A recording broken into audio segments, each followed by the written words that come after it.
जहाँ असांजी चोरी थी, घर जी कपड़ सामान सब खणी विया चोर। असां वारसने माछी थाने ते वियासीं, मुंहिंजी गाॾी बि आहे यार, मोटरसाइकिल।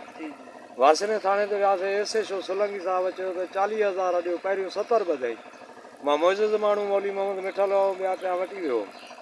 हुननि चयो त जेको आहे 70,000 वठंदुसि। आख़िर मौली साहब चयोसि बाबा मां मुइज़िज़ आलिम आहियां, मां तोॾे आयो आहियां लंघी, हे ग़रीब आहे, पोरियत आहे, मज़ूर आहे, हिन सां ज़ुल्म थी वियो आहे, तंहिंजे करे तूं हिन खां पैसा न वठि, थोरा वठि एफआईआर जा।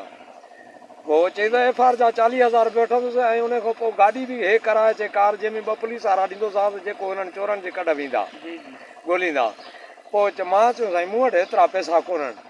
पोइ असां मोटी आयासीं। असांजी अपील आहे इरफान बलोच साहब खे, मसूद बंगश खे, एसपी साहब खे असांजी अर्ज़ु आहे त असांजी इहा दरख़्वास्त